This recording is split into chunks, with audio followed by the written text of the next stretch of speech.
Muy buenas tardes, Daniel Villalobos, Miranda. Nos encontramos en esta cuarta jornada de entrevista con la temática principal de hoy, el salitre, lo que viene siendo la emancipación, la historia de cómo se escribe la historia de nuestra ciudad y también un poco de apreciaciones personales con respecto a lo que es nuestra ciudad en sí. ¿Ya? Comenzamos esta entrevista preguntando cómo se comienza a escribir la historia de Taltal. Hola, José. Bueno, buenas tardes ante todo. Eh, bueno, me agrada que me hayas buscado para entrevistar y conversar sobre este tema de la historia de Taltal. Bueno, Taltal nace la época, si podemos hablar de la época de 1800, a mediados de 1800, estamos hablando de 1850. Ya se conocía este puerto, o sea, Caleta, como Puerto de Betas. El debido, ¿por qué ese nombre? Se debe a que en el sector alrededores, como canchas, había minas, ya había gente trabajando minas, o sea, pirquineros. Pero lo que pasa, la historia no escribió de ellos. Entonces estos nombres de personas desaparecieron de la historia. Recién podemos hablar del Loco Almeida. El Loco Almeida, él recorrió todo el norte de este sector, Taltal, el Cobre, y él invitó en 1853 a don Rodolfo Filippi, ¿ya? Y el Rodolfo Filippi fue uno de los que empezó a escribir y redactar sobre la zona de Taltal. Ya no la conocían como Puerto de Betas, era conocido como Tartal o Taltal. Ok, Eso era la primera instancia de conocimiento de Taltal, allá en Copiapó, que era el punto neurálgico de la salida al norte por los exploradores mineros. ¿Me entiendes? sí, sí. Entonces, Filippi se encarga de ir como retratando, relatando, describiendo lo que está observando. Él tiene que ver un poco también con la botánica. Justamente esa era la misión de él, por lo cual fue contratado, de registrar todo, fauna y flora. El loco Almeida ya se sabía el lugar como la palma de la mano, entonces recorría quebradas y cada sector, donde cada pozo de agua que llegaba, plantaba una semilla de higo o no sé, o de otra plantita que creciera con ese pocito, para que cuando vinieran exploradores después de ellos, podían descansar en esos pequeños pozos de agua. Esos son los pozos que se pueden conocer como las aguadas y la estancia. Justamente. Hay, lamentablemente, no hay ahora estos pozos, ya no existen, se secaron. Que estamos hablando desde el camino desde Vaca Muerta hasta Posada Los Hidalgos, llegando hasta acá, hasta Taltal. Ya, yo he visto unos árboles que están a los pies del cerro que se encuentran en Bandurrias, entre Bandurrias y Cachinale, que están ahí en una Sí, planicie. justamente, eso es una de las formas de cómo los exploradores antiguos dejaban registrado de su paso por ahí, Para que como pudieran pasó descansar. justamente, era una forma de descansar. Y el loco Almeida tenía esa como una misión prácticamente, de dejar en cada pocito de agua una semilla de algún árbol para poder, no sé, alimentarse o abrigarse del frío y obviamente del sol, La sombra. justamente. Daniel, ¿y cómo estos expedicionarios, estos cateadores mineros, precursores mineros como Daniel Oliva, el Manco Moreno, llegan hacia Taltal? Mira, en sí vamos a hablar de dos etapas. La etapa del cobre, del inicio del mineral del cobre y los inicios del mineral de salitre. Acá en Taltal son dos historias distintas. Manco Moreno viene al norte acá de Taltal, tentado por los comentarios que se hacían en Copiapó, en la Candelaria, en donde él era como un mozo de mina, era como un mayordomo prácticamente, que le decían a las personas que estaban al custodio de la finanza de la mina. Y él era admirador del Loco Almeida. Y Loco Almeida le dice a Moreno que ándate al norte, allá del norte vas a encontrar riqueza.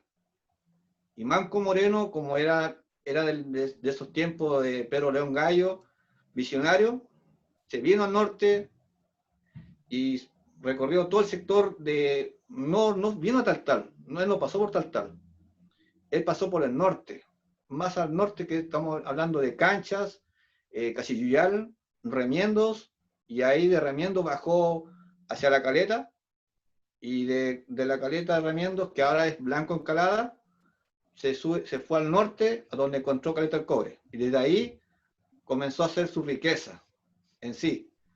Y de ahí mandó más gente a explorar y encontraron varios yacimientos como Abundancia, Yumbes, Yolanda, Cometa, que ahora ya no se llama Cometa, es otro nombre, se llama Sector El Lagarto, pero hay cerros que se llaman Cometas todavía. Y de ahí comenzó su imperio cuprífero, don José Antonio Moreno. Y ya a partir de ello, Moreno comenzó a ponerse como celoso. ¿En qué sentido? Que no dejó que otros exploradores que venían de Copiapó, de Caldera, Chañaral, llegaran a este sector, porque él a punta de rifle los echaba. Esas son las historias que contaban sus trabajadores y las personas que estaban en Copiapó, según las cartas y registros que hay de él. Por ello se le llamó como, en esos tiempos se le llamaba como un envidioso que no quería compartir las riquezas del norte. Me imagino lo poderoso económicamente que era Manco Moreno para la época. Así es, en ese tiempo ya él tenía un matrimonio allá en Copiapó, y ese matrimonio lo dejó ahí, y él se vino al norte y se enamoró de la doña Delfina Zuleta, que es el segundo matrimonio. A muchos conocen el segundo matrimonio, que es Delfina Zuleta, pero él tuvo otra familia antes, de la cual la mayoría se hizo cargo en Valparaíso. Y uno de ellos, de esos descendientes, fue el que me dio información sobre Manco Moreno. Ah, perfecto, entonces está de primera fuente la información. Justamente, así es. Por eso yo te cuento, porque hay cartas de trabajadores de él, de Caleta del Cobre, donde se registra tal como él lo que hacía. Y como él era amigo de don Pedro León Gallo, tenía ¿cómo le podemos decir? La libertad de tener todas estas cosas acá en el norte, en Taltal. Pero lo malo es que el dinero, la ganancia, lo empezó a tentar. ¿Y qué hizo? Empezó a tentarse por piratería, empezó a traer cosas ilegales, cosas que estaban prohibidas por el gobierno de Manuel Montt. No se podía traer tabaco, nada, y él empezó a través de Taltal, empezó a traer mercadería que no estaba autorizada. Y de ahí que ya, como se lo voy a decir, se le cruzó a Manuel Montt. ¿Entiendes? Y a la Marina chilena. Por ello siempre la Marina chilena mandaba barcos al Aptao, al 5 de abril, al Santa Inés, a controlar el sector de Paposo, porque se decía que él estaba contrabandeado, haciendo contrabando. ¿Entiendes? Y ahí comenzó todo esto. Y por ello, mejor Moreno, que hizo, se fue a Valparaíso y dejó su instalación ahí en Valparaíso. Y de ahí comenzó a hacer sus operaciones para no sospechar del gobierno de Manuel Montt. Ya, Daniel, entonces en esa época Taltal no estaba con su plaza constituida, todavía no existía esa historia. No, ahí el principal regente de Moreno era Caleta del Cobre. Él ahí era su lugar de poder, de ahí, era su reinado. Y Paposo, podríamos decir, era el principal lugar donde se salían los barcos, los veleros, con el mineral extraído de las minas que había descubierto Moreno, en ese sector de Abundancia, Montecristo, como te decía, de Yumbes, que Daniel, ahora se llama Julia. la mina Julia, ¿qué relación tiene esa casona histórica que está en Paposo actualmente? Ya, esa casona, como le llaman algunos, el castillo de Paposo, esa perteneció a la familia Gallo, Goyenechea. Y como una forma de facilitar las operaciones de Moreno, se la entregó como un arriendo, como una forma de mantenerla acá en el norte. Pero como te digo, Moreno no, casi no habitó ahí. Fue su familia, su hija. Su hija fue la que vivió ahí, su hija Julia. Ya, perfecto. Y nosotros, Daniel, muchas veces hablamos de Manco Moreno, ¿no es cierto? Pero dejamos un poco en el olvido a Daniel Oliva, que igual es un personaje súper importante, precursor de nuestra ciudad. Coméntame un poco Ujú. cuál es la importancia que tuvo Daniel Oliva para Taltal.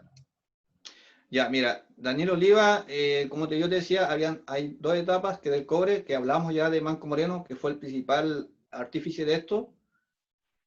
Cuando falleció Moreno en 1865, quedó como un vacío, del cual no hay mucho registro, pero aún en sí, cuando llegó Daniel Oliva, que fue expulsado del cantón de Iquique por el gobierno peruano, él llegó acá a través de Chañaral. Él llegó a Chañaral y le arrendó unas mulas a don José Peebles, un inglés que arrendaba mulas en el sector de las Ánimas, en el pueblito de las Ánimas. ¿Ya? Don Jim, este señor Peebles le arrienda esas mulas, quien le ayuda a salir hacia el norte y le da todas las indicaciones cómo se llegaba al sector de Canchas y Cachuyal, que era el principio, donde se decía que había unas sales que alimentaban a la agricultura. Él no venía por cobre, venía por nuevos yacimientos de minerales, venía más por plata, venía por, como te decía, por estas sales, que en ese tiempo era el salitre, y por plata. Pero en sí, él sale hacia Cachinal de la costa, cerca de las bombas, y pasa por Vaca Muerta, llega a Vaca Muerta, y de ahí llega hasta el sector La Peineta. Sector La Peineta recorre y se da cuenta que no hay nada en medio del paraje, no hay nada, nada, y él se decepciona. Pero él baja a la costa y ahí ve unas carpas, según los escritos de los exploradores, ve carpas en Taltal. No son de changos, ya no son de changos, con las que encontró Flippy. Él encontró carpas de personas que venían a trabajar, que querían trabajar en las minas de Canchas. Y él pregunta de quién son estas pertenencias. Y él decía que eran trabajadores de Manco Moreno Ya. y que estaban a cargo de un cuñado de Moreno. Y esas carpitas y esa bodega grande estaban ubicadas al sur, donde es ahora la población Algama. Ok. ¿Ya? Ahí estaban ubicadas esas carpitas y una casona grande, como una bodega, donde se guardaban los minerales que se sacaban a través del pequeño varadero que tenía este establecimiento de minerales.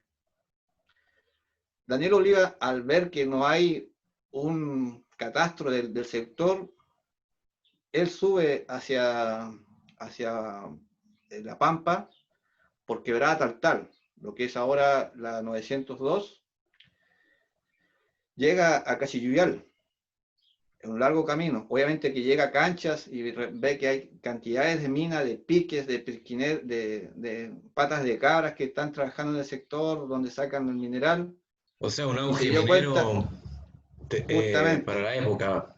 exactamente.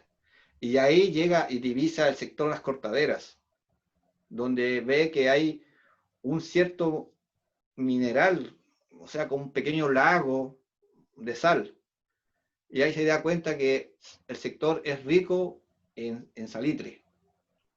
Y obviamente en esos tiempos no había comunicación, entonces se guarda la información y manda un emisario hacia el sur, hacia Chañaral, avisando que en el sector del Cachiyuyal había salitre y que podía competir con el salitre de Iquique.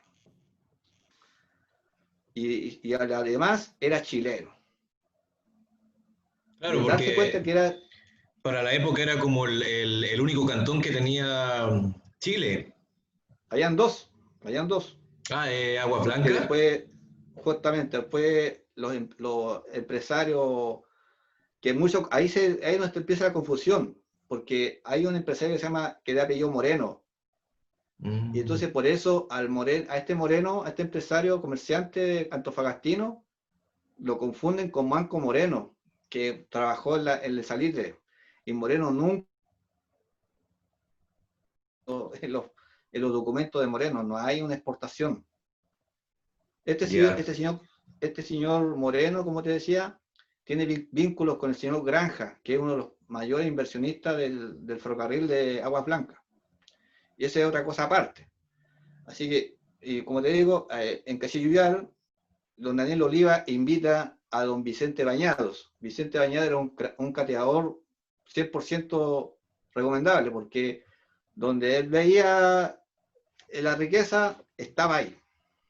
Y Vicente Bañados fue otro explorador, o sea, un cateador que vino a acompañar a don Daniel Oliva. Obviamente que se hizo famoso y todos los empresarios que llegaban al lugar lo buscaban porque era uno de los mejores cateadores de salitre. Y de ahí ya comienza también, ya con Moreno fallecido, llega este señor llamado Rafael Balazarte. Don Rafael, él viene por otro incentivo, él viene por la forma de hacer, por Delfina Zuleta, él lo trajo. Pero Rafael Balazarte comienza desde Paposo a hacer su riqueza. Él desde allá comienza a hacer exploraciones hacia La Pampa. Por ello, cuando él crea la oficina Lagunas, una de las primeras oficinas del Cantón Taltal, él hizo la bajada por Paposo. Y eran muchos kilómetros, imagínate, con mulas, bajando esa quebrada de Paposo. Así, ahora son minutos, pero antes eran días en llegar abajo. Claro, me imagino que si estuvieran con vida y la ven, no lo podrían haber creído en su época. Justamente Daniel, ¿y qué pasa ejemplo. con el primer embarque de salitre, que igual es producto de Daniel Oliva?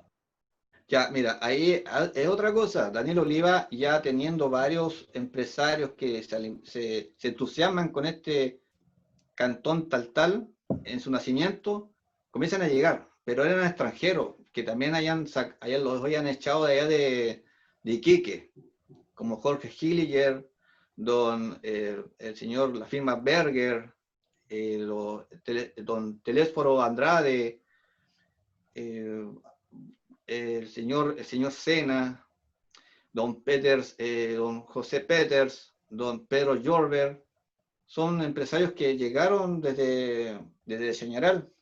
Pedro Jorber fue el primero que instaló el muelle de cabotaje acá en Taltal, donde ahora es el sector de la calle San Martín, al final donde está la hostería, ahí tenía el primer muelle de cabotaje, don Pedro Jorber. Mira qué Pero increíble, ¿eh? justamente en 1879, antes que iniciara este asunto de la Guerra del Pacífico, Daniel Oliva convoca a todas sus amistades de empresarios a que quería sacar el primer embarque salitre de Taltal. Obviamente que tuvo unos pequeños obstáculos, pero no en sí pudo echarse para atrás. Siguió igual, varios empresarios, por ejemplo, la firma Sena, don Carlos Sena le dijo, yo te apoyo, una cosa así, el señor Berger también le dijo que yo te apoyo, los dueños de don Carlos Roberto Severín también le dice que yo también te apoyo, y estas personas, a misma firma de Santa Luisa Nítrate, le dicen, nosotros te vamos a prestar, o sea, te vamos a pasar un poco de nuestro salitre para que puedas exportarlo. Y ahí es donde comienza, desde el sector de Bellavista, la primera oficina, comienzan a salir este convoy de carreta por el famoso portezuelo del Milagro. Se le llama así por lo mismo, porque era un milagro cruzarlo. Esas ¿Ya? carretas Y ahí, bajaban, ¿O la quebrada de Cascabeles? Sí, pero este portezuelo es la que está dando hacia Cachilluyal, donde está la oficina de Bellavista. Ya, Era llegar a porque él se tuvo que cargar en la oficina Sara, que era otra oficina que estaba al ladito de la Bellavista. Aún no existían las estaciones de ferrocarril, no existían ninguna estación, nada. Entonces esto era a pura carreta, ¿ya? Al subir el portezuelo del Milagro, llegan a la famosa sector del Candado, donde está Santa Luisa ahora. ya. Y de ahí bajan por la quebrada Cascabeles, llegando a la Quinta del Francés, donde había un pozo de agua y alimentan sus animales. Ya llegando abajo, obviamente la gente no va a creer, por ejemplo, cuando va ahora actualmente a la quebrada Cascabeles, no cree que por ahí bajan carretas. Hay unas cascadas, unos socavones ahí en la quebrada. Justamente, ahí recordar que estamos hablando de 1879. A la época hay mucha erosión ahí. Y si se dan cuenta, en algunas partes de la quebrada hay estas cosas de pernos, donde iban las rampas para bajar las carretas. Esta carrera, ahí, esa justamente donde llega, pues, se llamaba Caleta Cascabeles. Después le llamaron Caleta Oliva, pero antes de ello se llamaba Caleta Cascabeles. Y está en los planos de esos años, está en los planos el nombre de quebrada, o sea, Caleta Cascabeles. Y ahí se dieron cuenta y ahí obviamente todas las gestiones para que un barco llegara acá y todo, para poder sacarse salitre. Y es así donde llega este velero, el Hamburgo, el que se lleva este El cargamento salitre, justamente, un Alemania. 16 de enero. Daniel, y tú me ¿Mm? acabas de mencionar que para la época todo era carreta. En el Justamente. año, se podría decir, según la inscripción que quedó en la gerencia a la fecha de hoy, que todavía es posible distinguir, el ferrocarril llega a Taltal en 1886, ¿no es cierto? Sí, pero lo que pasa ahí fue que antes que llegara el ferrocarril, muchas oficinas quebraron, cerraron algunas, porque era muy lejos el sector donde estaban extrayéndose el salitre. Eran muy primitivas, entonces los fletes eran muy caros. Si estamos hablando de ahora, eran muy elevados a lo que ellos sacaban. Ellos ganaban próximamente, ganaban, no sé, al mes sacaban 1 millón por el salitre y los fletes le salían casi 2 millones. La Entonces producción no era era rentable. justamente, y ahí es por eso que se cierra. Y ahí es donde llega estos alemanes, don Alfredo Quatfallen y don Andrés Keating. Y ellos proponen que eran dueños de la oficina Santa Luisa y Guillermo Mata. Y ellos proponen un ferrocarril por el mismo sector donde estaba instalado posteriormente, pero fue Quatfallen el que se arriesgó más a eso, pero debido al asunto de la guerra del Pacífico no pudo hacerlo, no pudo concretarlo, por lo cual se desistió y lo dejó en manos de ingleses. Y es así que en 1881 se crea esta junta del tal Travel Company, y ahí se dan las primeras alegrías para estos empresarios salitreros. Obviamente que siempre seguido de cerca por Daniel Oliva. Y de hecho, antes que comenzara todo esto del ferrocarril, antes de eso, don Daniel Oliva, junto con otros empresarios, como yo te estaba diciendo, él pide al gobierno que por favor se pueda urbanizar tal, Ya. urbanizarlo. Y ahí es donde comienzan estos tipos de fechas que no sabemos por qué. Al final, en sí, don Daniel Oliva dice que había que ordenar un poco tal el sector La Caleta porque estaba muy desordenado, habían carpas por acá. Recuerda que en esos tiempos no eran casas, habían carpas, Claro. ¿ya? Y ahí donde este gobierno de Aníbal Pinto, el 26 de junio de 1877, ordena urbanizar con 11 manzanas, tal. Y ahí es donde Ya, se pone el tipo esto, pero aparte de eso, en Blanco Encalada, que es lo que, ahora, que antes era Remiendos, también mandó a urbanizarlo, pero allá no había ese mismo espíritu de poder salir adelante, ya que Aguas Blancas mejor los empresarios prefirieron salir por Antofagasta, no por Remiendos, o sea, Blanco Encalada, que es lo que es ahora. Por lo cual, Taltal fue el que siguió adelante urbanizándose, llegando gente de todos lados. Y ahí es donde también nace otra fecha, que es 26 de junio de 1877. Y algunos hablan de fundación de Taltal en esa época, cosa que no es así. ¿Ya? Es la urbanización de Taltal. ¿Ya? ya. Y ahí ahí todavía no había muelles, nada, eran pequeños varaderos. Si estamos hablando de pequeños varaderos al sector, al lado sur de Taltal. Lo que ahora el sector de entre calle Torreblanca y calle Moreno. Ya, lo que es desde a ver, vendría siendo Torreblanca, de donde está terminando la plaza del muelle hasta lo que es el Cabezal Sur, aproximadamente, en la Sí, así actualidad. es. Así es. Ahí habían tres varaderos. No eran muelles, eran varaderos. Porque ya el el muelle de don Pedro Jorbert eh, fue víctima del oleaje que había. Y que hasta la fecha igual pasa lo mismo. Pero ahora son de cemento. Esa de época eran de madera nomás prácticamente. ¿Ya? Y haya desaparecido ese muelle ya. Daniel, una consulta. El ferrocarril de Taltal es uno de los pocos que no pertenecían al Estado, ¿cierto? Justamente, ese, como te decía, era firma inglesa. Era, y fue enviado a don Enrique May, encargado de construirlo y de trazar toda su línea. Y de ahí, obviamente, de 1881 hasta 1885 se van trazando las líneas desde la estación Taltal hasta la estación de este sector, ¿cómo se llama? Refresco.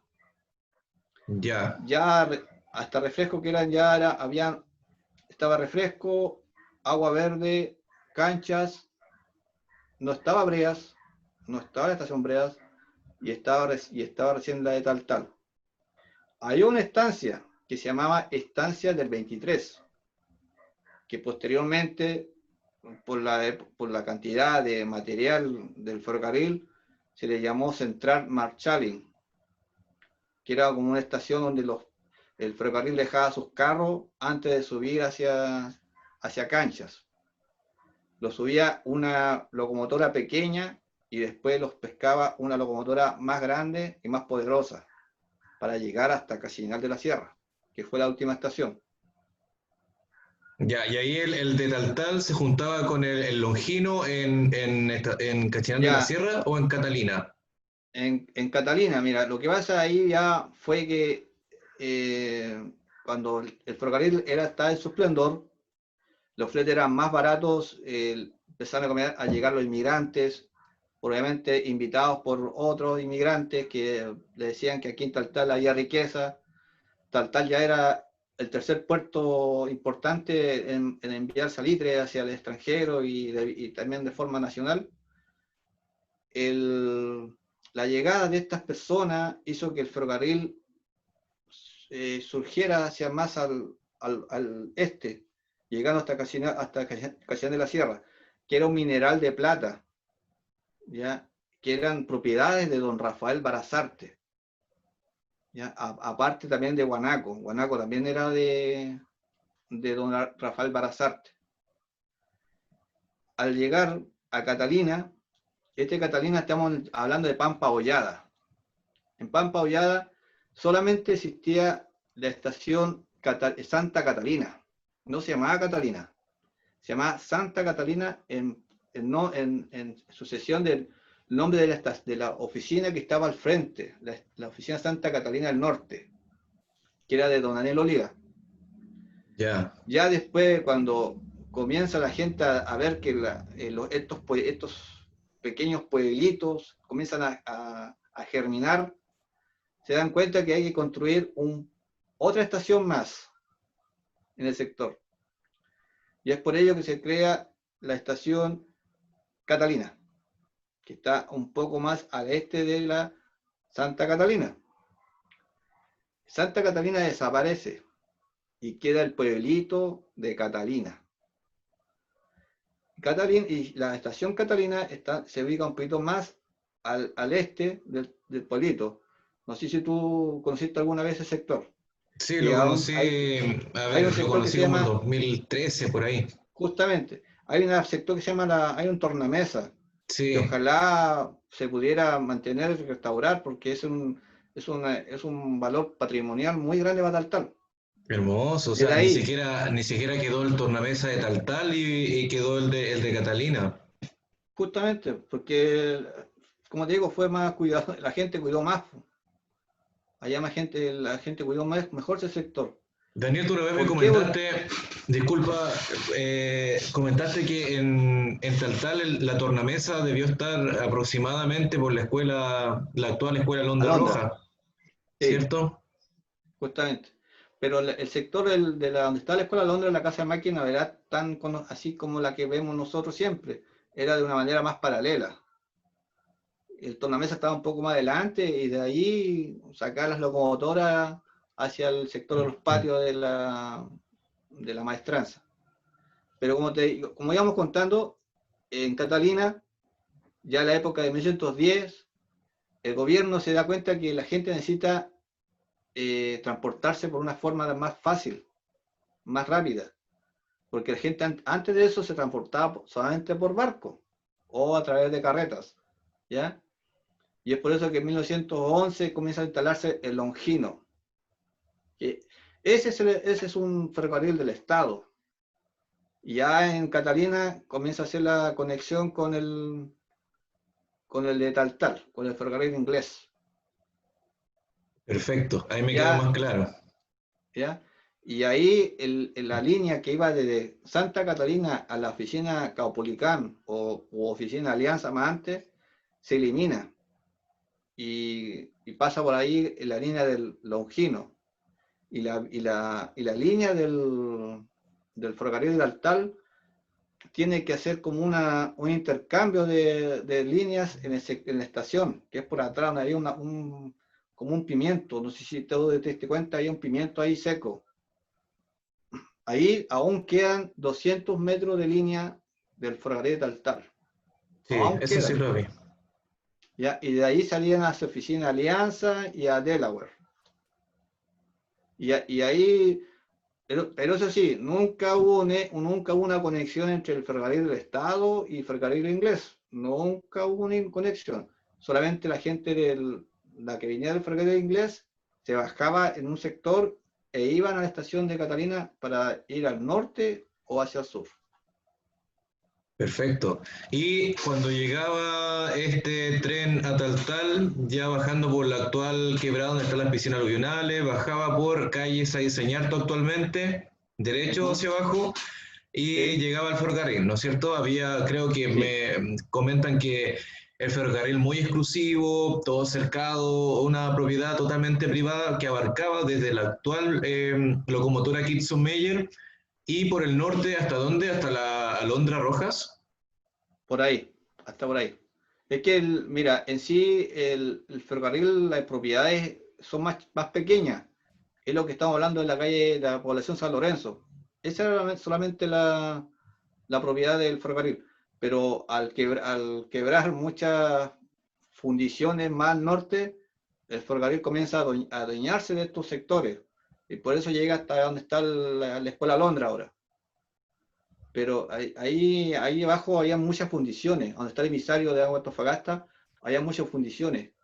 Estaba la fundición de Atacama, estaba la Smelting, el establecimiento Prat, y hacia acá estaba el 300 Pollock.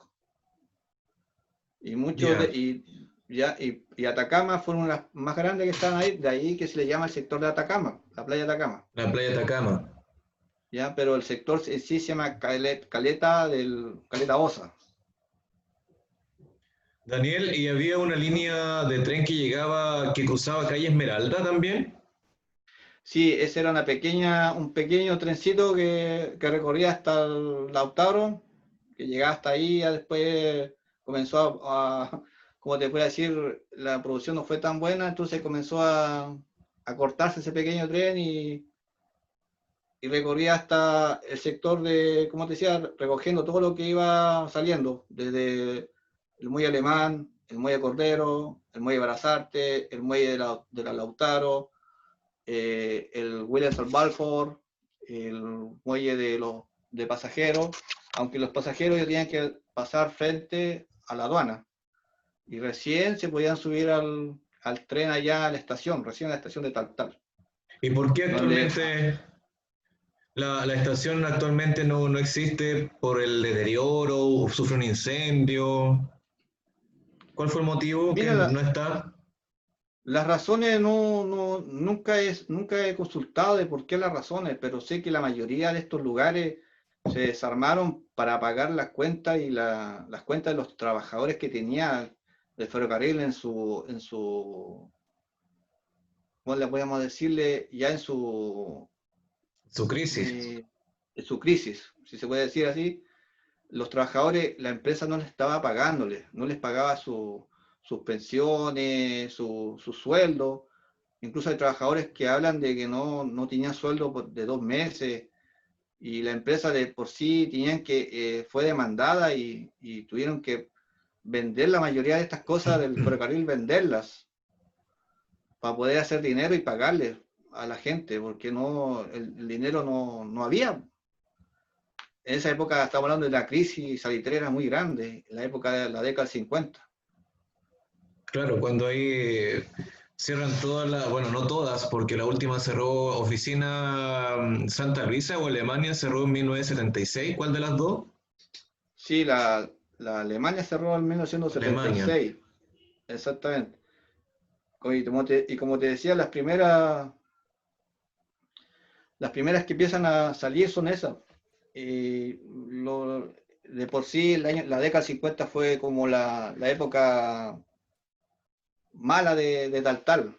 De ahí ese poema que se le dedica se escucha como, se lee como muy triste. Y es porque el lugar, la historia de Taltal en esa época estaba mala. Ese que Salitreras dice cerraban. en que asfixia de horror tal te agotas. Domingo le vaya Ujú, Nuestra Señora, ¿no es cierto? justamente. De Isabela. Sí, y Eh, hay que escucharla bien. Y si uno se da cuenta al escuchar esas frases, se dan cuenta, te das cuenta que Taltal pasaba muy mala situación. ¿Ya? La gente tuvo que vivir de una resiliencia muy grande, la mayoría, porque muchos no sabían qué hacer. Aparte venía llegando gente del sur, como enganches, aún seguía llegando gente, entonces eso era caótico para Taltal, para el gobierno de Taltal en esa época estaba el Belmont Rojas. claro, porque si la gente, se estaban cerrando alguna oficina, esa gente igual de la oficina donde se iba, o sea, bajaba tal o se devolvía a su lugar, pero la oficina cerraron inminentemente y ya nadie más iba a vivir en la oficina. ¿Cuál, Justamente. eh, ¿cuál fue la más cercana a tal? La más cercana a Taltal fue una fábrica de salitre de don Jorge Hilliger, ¿ya? Que estuvo ubicada aquí por la Cachina, donde está esa palmerita que se ve, la de los Benicelos, Sí, sí, por ahí estaba la fábrica de salitre. Y de ya. hecho, la ficha de esa fábrica es una de las más cotizadas por los buscadores, la de la fábrica de salitre de don Jorge Hilliger, que llega a costar aproximadamente como 400.000 pesos, Mm. ¿ya? Y la más lejana fue la oficina sudamericana, con la Delaware. ¿Cuántas Fueron las oficinas esas llegó? ¿Llegó a tener Taltal en cantidad? 50, 30, 43 43. en actividad. ¿Y por qué se habla que Taltal llegó a tener 30.000 habitantes considerando al cantón también? Justamente el cantón, el departamento de Taltal. Estamos hablando de la Aguada, de las estaciones, de todo eso. Claro, porque uno no se explica 30.000 habitantes para la época si desde la línea del tren hacia el norte eran solamente corrales, era como más industrial el sector, ¿cierto? Así es. Si tú te das cuenta, ¿cómo no iba a vivir 30.000 personas en el sector centro nomás? Solo en el sector centro, claro. Sí, imagínate, Santa Elisa tenía aproximadamente más de 2.000 trabajadores. Su familia, Alemania, que tenía mil y tanto en esas épocas, la Chile, que era un poco más grande, también tenía 2.000 y algo, aunque la Santa Elisa era la más grande, y de ahí hablamos de campamentos, de estancias, estaciones, pueblos mineros, y ahí te das cuenta que ahí está todo el global de la cantidad. De los 30.000. Ahora somos 14.000 habitantes supuestamente según el censo del 2018, creo que fue el último censo. Sí, Daniel, y para ir cerrando un poquito la entrevista, cuando cierra el ferrocarril y muchas de las piezas de las casonas se empiezan a desarmar, lamentablemente hay mucha madera que empieza a venderse, de distintas maneras desaparecen las casas. Nosotros podemos preguntarnos cómo puede llegar a Taltal o al sector norte, veamos en el caso de Iquique, el Paseo Baquedano, ¿no es cierto? ¿Cómo puede haber tanta madera en pleno desierto? O sea, ¿de dónde sacaron tanta madera? Es cierto que la madera venía en barcos de la época para contrastar el peso y de esa ah, manera se formó la arquitectura, ¿cierto? sí, pues la mayoría era por cabotaje. Toda esa madera no le servía al barco, al velero, y la bajaban, y obviamente se las pasaban a la gente que estaba habitando acá en la comuna. Estamos hablando de La Escaleta, de Paposo, de la fundición de don Manuel Osa, que era que estaba en Sifuncho, y también tal, pues.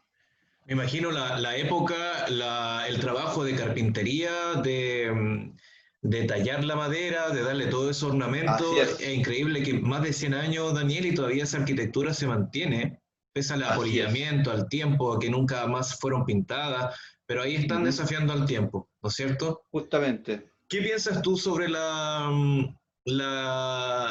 estudio actual de prefactibilidad para rescatar las casonas del ferrocarril, el Teatro Alhambra y el estudio de diseño del muelle salitrero junto al entregado parque urbano del año pasado?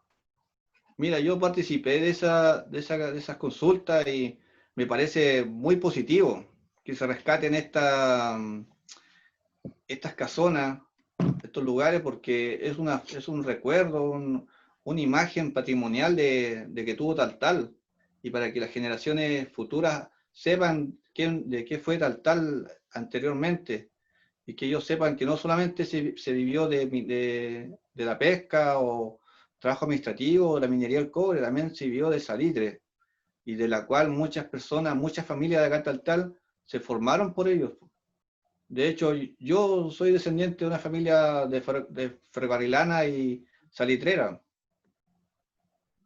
No, Daniel, y nosotros siempre, por ejemplo, cuando llega esta época de aniversario de Taltal, siempre vemos, imaginamos un Taltal, llevamos a la mente un Taltal de mujeres de vestidos largos, muy Sí, guante, abanico y qué sé yo, pero hay que entender también que esa es la parte de los que tenían dinero en la época, pero también hay así que es. mencionar las personas que estaban trabajando bajo un sol incesante, un frío por las noches en la pampa. Había gente, oficinas que el enganche lo traía engañado al norte, le ofrecía supuestamente un bienestar Justamente, y después no tenían cómo devolverse. así es. Incluso hasta hubo una época de tanta denigración hacia el trabajador que los marcaban con timbre en la mano o en la muñeca. Eran como una res, o sea, como un vacuno Como un más prácticamente. esclavo, claro. Exactamente. Hasta eso se llegó, y esto estoy hablando del mineral de guanaco. Hay historias de que personas que los marcaban con números a estas personas. Muchos de ellos están enterrados en el cementerio de La Guada. Y obviamente otros ya se fueron de ahí y no se supo más de ellos. Pero hay historia y don Luis Valenzuela, que en paz descansa, me contaba de esa historia que le contaba a su abuelo, que hay muchas personas que les marcaban con números las manos cuando traían de allá del sur, en los enganches. Qué época más lamentable para la gente que venía engañada y después llegaba y no tenía cómo devolverse porque el pago Así era es, o con ficha o con vale y solamente para canjear en esa pulpería. Y que gracias a la misma reivindicación de los obreros fueron también exigiendo más derechos. Y ahí vemos el caso de la matanza en Iquique, acá también en sí. Antofagasta, en la Plaza Aparte, Colón. aparte que eran muy denigrados también el llevarlos hacia la Pampa. Ellos eran llevados en carros descubiertos, sentados ahí en una de las mañanas heladas, a veces muchos venían con familia, las guaguas en brazos Guagua. de sus padres. Imagínate, hay fotografías, yo subo fotografías donde se ven esos carros con esas personas arriba. Sí, hace Y muy poco subiste se da una. cuenta la gente que, pucha, la época ahora tenemos buses con calefacción y en esa época no había de eso. Imagínense cómo vivían ellos. La Y muchos tienen que ir diversión. así, y muchos tienen que ir allá hasta Casinal de la Sierra, llegar con su familia. ¿Por qué? Porque los ingleses el ferrocarril inglés no lo aceptaban dentro de los carros. Porque Imagínate. podían venir con piojos, con sarna, con no sé, otras enfermedades. No, y en la época igual había muchas enfermedades que al día de hoy están totalmente erradicadas por productos de Sí, vacuna y qué sé yo, pero hay una mortandad infantil de bebés en los cementerios, uno puede ver productos de las enfermedades de la época. sí, pues, en los cementerios salitreros se ve, pues, se ve la cantidad de tumbas de niños que fallecieron por dolor, del estómago, enfermedad del estómago, y era por el agua. Además que era como un doctor que llegaba a ciertos días nomás a la oficina, un día. Justamente, En sí, la así parte de es. la entretención, no todas las oficinas tenían, por ejemplo, uno de Humberton, que es como la más conservada de Chile y que es el monumento de la UNESCO, pero no, claro, Ujú. uno la ve con teatro, la ve con piscina, la ve con cancha de fútbol, de cancha de básquetbol, pero no todas las oficinas fueron así. No todo Justamente. la gerencia, la administración le entregó estos tipos de distractores porque solamente descansaba los domingos. Sí, po. Hernán Rivera Letelier trata mucho la historia de la Pampa, uno como que la puede ir imaginando a medida del relato. De hecho, ahí así, yo subo fotos a veces de las oficinas chiquititas, de las pequeñas, y se ven las casas construidas solamente con rocas de ahí, con piedras con las costras del salitre. Hay otras que fueron construidas con calamina y otras con adobe, que eran las que estaban más sometidas a esta cuestión de la plaga de la vinchuca. La Vinchuca, el que da el mal Ujú. de Chagas, ¿cierto? Justamente, y mucha gente Dan- moría de miocarditis. Como decían los viejitos, se les hinchaba el corazón y morían. Morían. Daniel, si tú tuvieras que hacer un proyecto, o no precisamente tú, sino que el gobierno, el Estado, tuviera que hacer un proyecto que vaya en pro del rescate patrimonial, pero del cantón de Taltal, ¿tú qué propondrías como una idea? Mira, yo lo primero que haría es hacer un catastro de todas las oficinas y ponerle un letrero con su registro. Y los cementerios, cerrarlos y poner una placa de recordatorio. Como darles como una forma de gracias a ellos, se pudo formar esta comunidad. ¿Entiendes? Siempre ha sido mi anhelo de que estas oficinas tengan cada una su información, para que así el visitante o la misma comunidad tartalina visite y sepa qué fue esta oficina, de quién fue y cuántas personas trabajaron y cómo vivieron. Como en el caso de Eso es Chacabuco acá en Antofagasta. justamente, aunque aquí no hay muchas ruinas, pero por lo menos la gente puede saber cómo vivía la gente.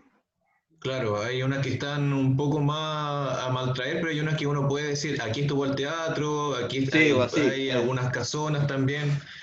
justamente. Mira, sabes que yo igual coincido contigo. Yo pensaba si ya, bueno, es imposible decir ya, vamos a reconstruir la casa de la administración, no sé, de la oficina Alemania, por ejemplo. Si va a quedar ahí botada y obviamente con el paso del tiempo van a volver a robarle madera y al final va a volver a desaparecer. Yo igual Sí, proponía lo mismo que tú, como en el piso, ir anotando, dejando quizá un radier de cemento y ir anotando, por ejemplo, teatro, para ir como recordando los lugares sí. donde estuvieron los asentamientos, ¿ya? Sí, y aún lo bueno es que aún hay hay gente que vivió en esa salitrera, como la Flor de Chile, la Alemania, que vivió y puede decir, ellos de sus mismas palabras, decir que aquí fue la máquina que obtuvo la casa de mi mamá, la casa de mi abuela, de mi tío, de mi padrino, la palomera. Las poblaciones salitres justamente son personas que vivieron su familia en esta oficina y llegaron a tal, ¿cierto? Mira, en sí, donde el salitre, la población de salitre se llamó porque debido a la calle Progreso. La calle Progreso se llama así en honor a las personas que bajaron de la Flor de Chile y gestionaron en esa época poder vivir acá, que es lo que está abajo en la calle, entre calle República y todo ese sector de Progreso. La gente podía vivir ahí. Entonces el gobierno comunal le dio los terrenos y todo eso, e incluso se construyó la población Progreso. Y para hacer un nexo se construyó esta población y la llamaron el Salitre. Muy bien. Daniel, ha sido muy interesante la entrevista. Me gustaría que ya a minuto de terminar, estos minutitos lo dediques para dedicar unas palabras a las personas que están viendo este video y que obviamente se interiorizaron mucho más con la historia del nacimiento o el surgimiento de tal. ¿Qué les podrías decir en pro de este nuevo aniversario que celebramos este domingo, 12 de julio? Mira, bueno, lo importante es que la gente de Taltal sepa la historia verdadera de la comuna y obviamente este será un aniversario distinto por el tema de la pandemia. Lo importante es cuidarse y así poder seguir haciendo historia de Taltal, porque cada uno de nosotros, cada uno de los taltalinos hacemos historia y eso siempre hay que tenerlo presente. No importa que sea un niño chico o un abuelo, todos hacemos historia acá en Taltal, ¿ya? Y lo importante es que los cuidemos.